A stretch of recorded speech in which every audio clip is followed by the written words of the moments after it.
The MP5. It's one of the most prolific submachine guns to ever exist. So of course, action movie directors sought to have the weapon in their films. But there's one interesting note. Many of these on-screen MP5s weren't MP5s at all. They were in fact, the relatively unknown HK94.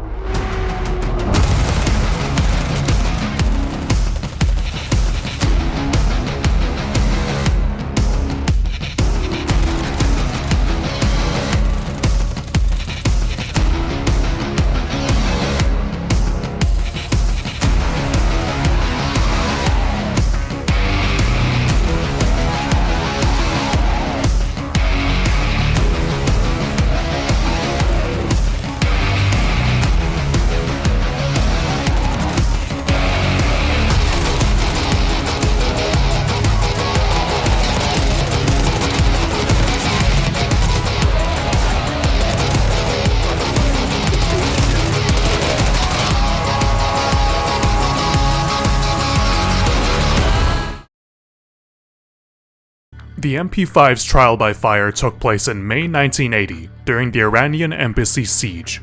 During the incident, British Special Air Service members were seen wielding the weapon, and would ultimately kill 5 of 6 terrorists. The event cemented the reputation of the MP5. Everyone had to have one, and H&K was more than happy to sell to these organizations, primarily military and police. There's a combination of factors that make the MP5 an incredible weapon for close quarters combat. The MP5 is a roller-delayed blowback submachine gun that fires the 9mm round. It's a low recoiling submachine gun that's reliable and accurate. Firing an accurate burst on target is a trivial matter with the MP5. For these reasons, it was an instant hit among professionals. Once the MP5 started appearing in the hands of these organizations, it wasn't long before Hollywood took notice. After all, who wouldn't want their star-studded cast to be wielding the latest in weapon technology? However, there was a problem. The company behind the MP5, H&K, do not typically sell their weapons intended for military and law enforcement to anyone else. The MP5, of course, falls under this category. So while not impossible, obtaining an MP5 to be used as a blank firing prop was expensive and complicated. H&K, however, did produce a semi-auto variant of the MP5, the HK94. This is a semi-auto only version of the MP5, with an unsightly long 16-inch barrel. It's nowhere near as functional or good-looking as the MP5, but it is a way for civilians to get a taste of what the MP5 offers. Compared to the MP5, the HK94 has a few key differences. The MP5 has a tri-leg adapter on the barrel for the mounting of a suppressor, and also has a paddle mag release that allows for a simple way to release the mag. The HK94 does not have these features. The civilian variant also lacks a third takedown pushpin in the lower receiver, and of course, does not have a full auto setting. In every way, the HK94 is an inferior version of the MP5. The only reason why features were removed on the HK94 was to ensure legal compliance. Despite this, there was actually some interest in the HK94 beyond the civilian market. The California Department of Corrections and Rehabilitation ordered a few hundred of the carbine, and an accurized variant of the weapon was produced in 1985, the HK94 SG-1. But unsurprisingly, both versions saw very little use in professional circles. 9mm rounds are generally ballistically inferior to rifle rounds. Submachine guns like the MP5 make up for this with a full auto setting, allowing a user to put a burst on target. But with the HK94 locked to semi-auto, this isn't an option on the civilian variant. As a side note, the accurized HK94 SG-1 is a weapon so pointless, it's almost comical. It was designed as a weapon intended to fire a 9mm round as accurately as possible. The idea being that there are some environments where a handgun round may need to be fired with great precision. To do this, the weapon had many features that precision rifles often have. A fixed stock with an adjustable cheek piece, light match trigger, and telescopic sight. But the 9mm round's effective range is limited to about 100 yards, and no amount of upgrades can significantly change that.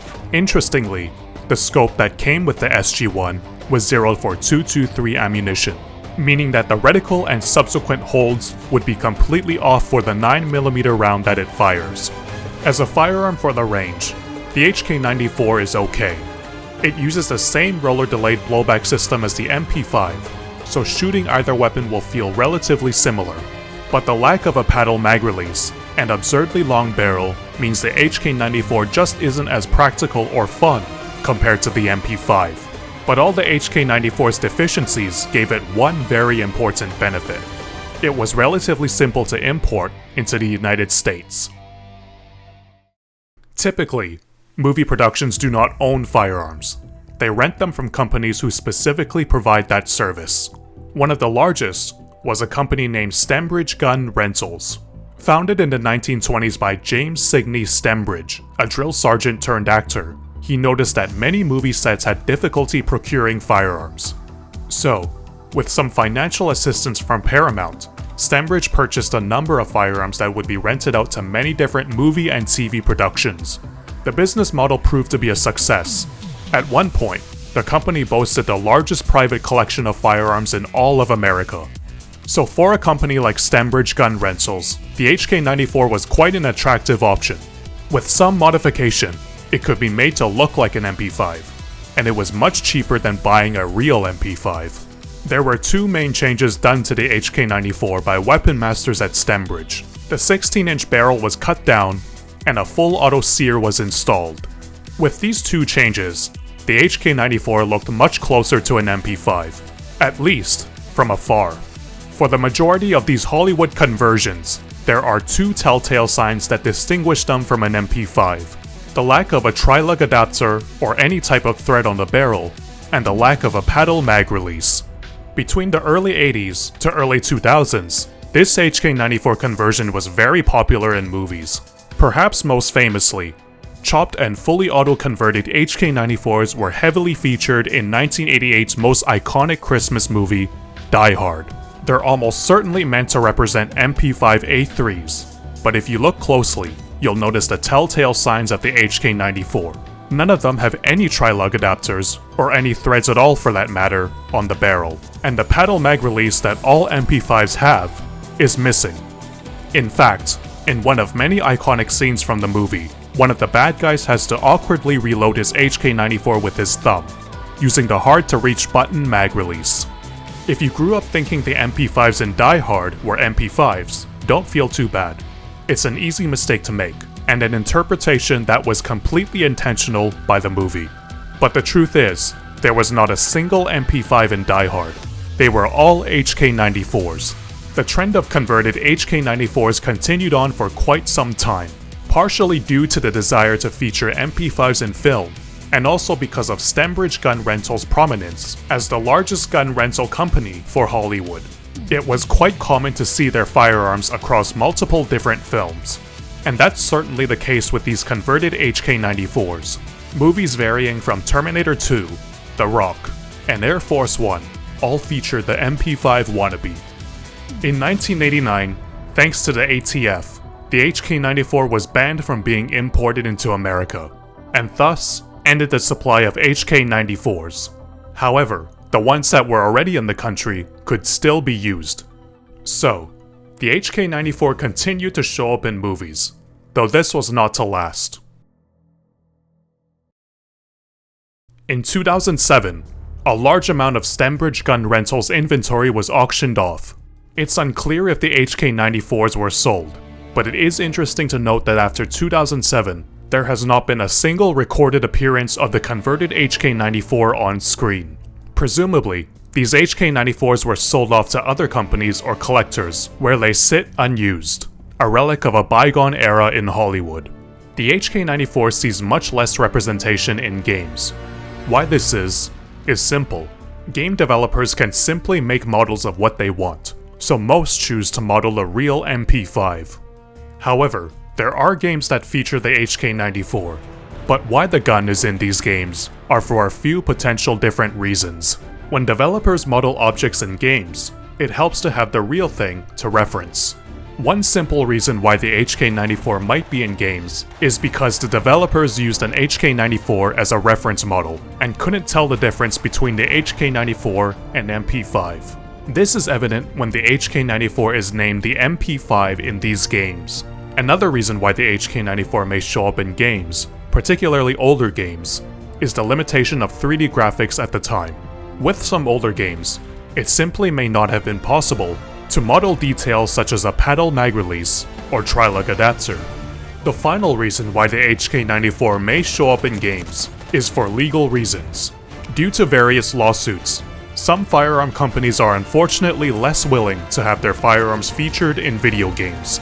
As a result, companies that want to depict these firearms need to change them cosmetically enough so they aren't too close in resemblance to the real thing.